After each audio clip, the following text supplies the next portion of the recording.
जो चीजें ना ये अनु के सामने नहीं आनी चाहिए।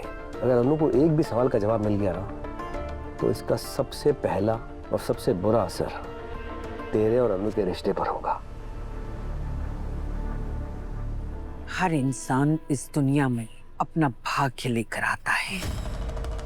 इन सारे सवालों के जवाब शायद तेरे भाग्य में ढूंढने लिखे हैं।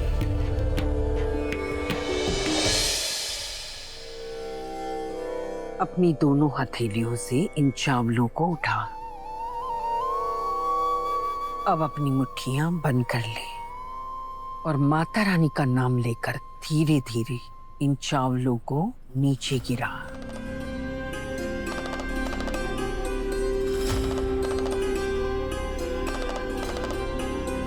रुको, मुट्ठियां खोल।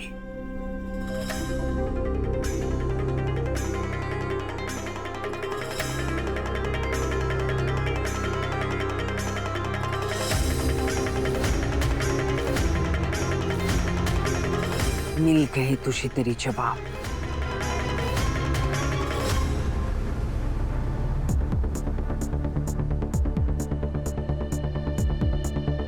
क्या सोच रहा है आर्या? उस पागल भिखारी का कुछ करना पड़ेगा। वो बार बार आके मुझसे मिल रहा है। फिक्र मत कर दिया। क्या कर दिया? पीछे डिक्की में पड़ा। तुझे ऑफिस छोड़ने के बाद ना फिर ठिकाना लगा दूंगा। नहीं झंडे देख, तू मेरी बात सुन, ऐसा तो कुछ नहीं करेगा। अरे आर्या, जैसा तू सोच रहा है वैसा कुछ नहीं। मतलब तुझे ऑफिस छोड़ने के बाद उसे दूर कहीं पागल खाने में छोड़ाऊंगा, वहां से कोई वापस नहीं आता। देख आर्या, समझने की कोशिश कर। ये जो चीजें ना ये अनु के सामने नहीं आनी चाहिए। अगर अनु को एक भी सवाल का जवाब मिल गया ना तो इसका सबसे पहला और सबसे बुरा असर तेरे और अनु के रिश्ते पर होगा। ये मेरे सवालों का कैसा जवाब है सिद्धि माता? तेरी दाई हथेली में चावल के 4 दाने हैं और बाई हथेली में चावल के 3 दाने हैं। ये समय दर्शाता है, वो समय जिसके बीच में तुझे तेरे सवालों के जवाब मिल सकते हैं। रात के 3 और 4 बजे के बीच, जब न रात होती है और न दिन होता है। ये ऐसा बीच का समय है, ऐसा काल का पहर है जिसमें तो काल की सारी मर्यादाओं को लांघ कर वर्तमान काल में भूतकाल की उन बातों के बारे में जान सकती है जिन बातों ने तेरे दिल में अभी तूफान मचा रखा है। और सिद्धि माता, ये कैसे होगा? क्या मुझे सपने में सब कुछ दिखाई देगा? क्या मेरे सपनों में मुझे सारे सवालों के जवाब मिल जाएंगे? इसका जवाब मेरे पास नहीं है, क्योंकि इसके बारे में मैं कुछ नहीं जानती। तेरे सवालों के जवाब कहाँ मिलेंगे ये तुझे खुद तय करना होगा। मैंने तुझे केवल समय बताया है, लेकिन उसका जरिया क्या होगा ये तुझे खुद ढूंढना होगा। सिद्धि माता, मैं ना इस वक्त बहुत बड़ी कश्मकश में हूँ।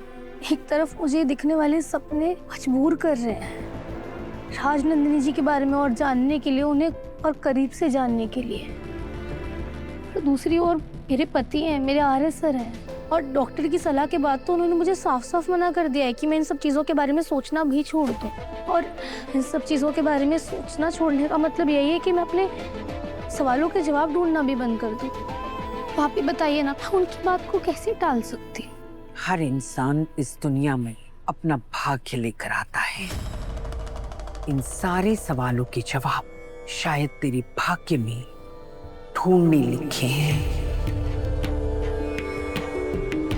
लेकिन राजनंदिनी का तेरे सपने में बार बार आना केवल संयोग नहीं है,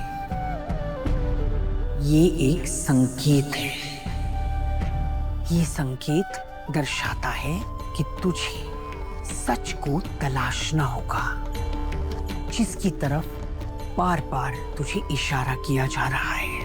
और ये सब तू अपनी मन की शांति के लिए नहीं करेगी, बल्कि उन सब की मन की शांति के लिए करेगी जो तुझसे जुड़े हैं, तेरे अपने हैं, जिनसे तू प्यार करती है, तेरा परिवार, तेरा पति,